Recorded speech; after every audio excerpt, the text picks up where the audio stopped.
this? A new book? All this shit is weird. Oh, Verk, that is a terrible title. What are you even thinking?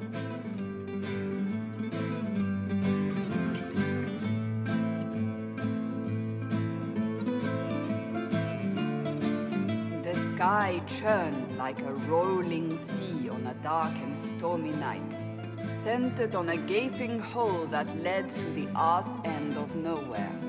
A hole that spit up many things that day, comets, demons, and a whole lot of trouble. It's about the Inquisition.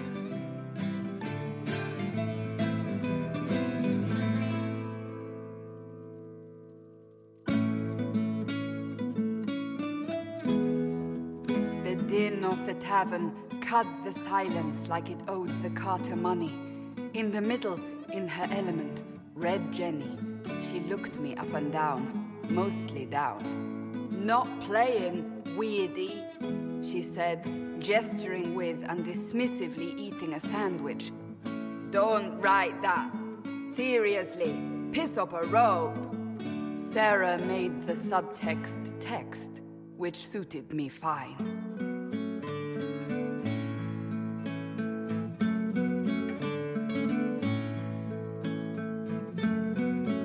Court enchanter swirled into the room like a drop of beautiful poison spreading in a wineglass. She sized me up with a glance.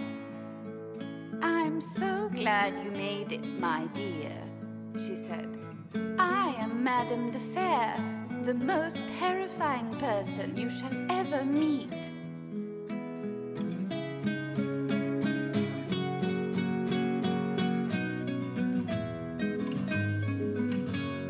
Liliane enfolded Alphonse in an embrace as warm as a serpent's kiss. "I always knew I could count on your support." The Count did not feel the bite of her poisoned dart until it was too late. "Even if it requires your death."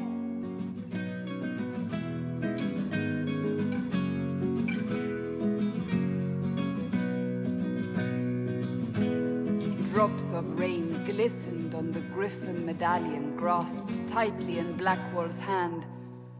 "The silverite wings of valor, they mean nothing." He flung the medal to the cold and uncaring ground.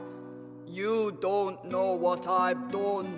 You don't know me." So romantic.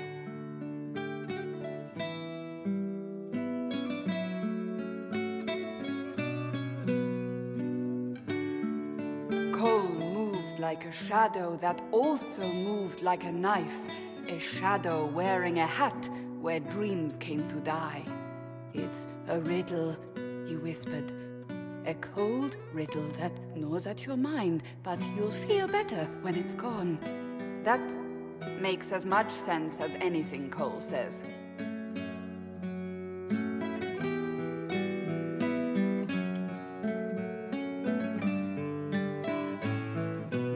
Place your herald above the law, ambassador.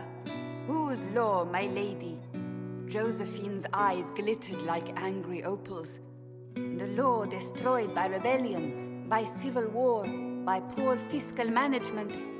We are the law."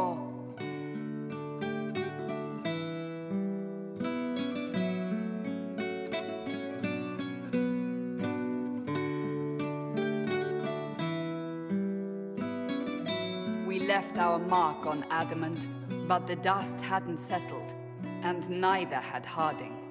"I can offer you a drink, if I catch your meaning." "If you'd caught my meaning, you'd have offered a double." What is even happening here?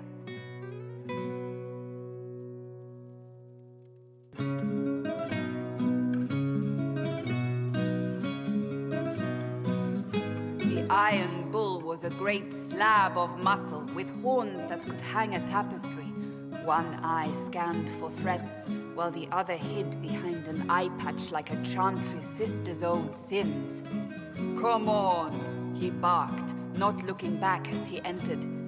"The dancer with the great rack comes on in 5. That is spot on, actually.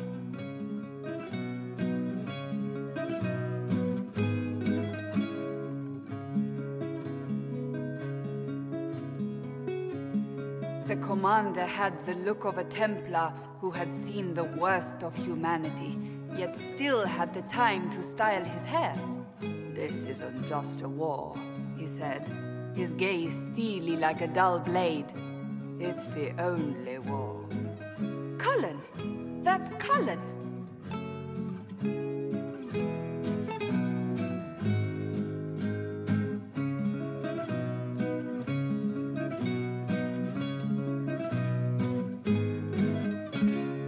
The mage wore a class of handsome sneer cultivated by 1,000 years of Tevinter elitism. "The name's Dorian," he glared. D-O-R-I-A-N. Spell it right, you marble-headed lump, or it's toad time. A toad? That's hardly credible.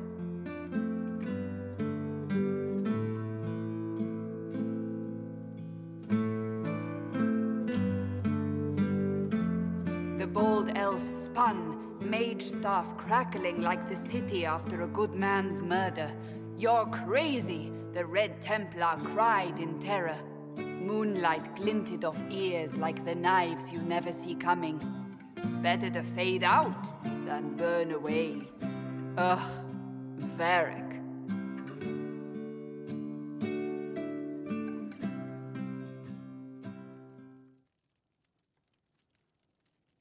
Wait, where am I? I don't... Oh, here it is. The Seeker clutched at my vest, her tears as desperate as they were pitiful. "Varric, I was wrong about everything," she sobbed. "Could you find it in your noble heart to forgive me?" That dwarf, he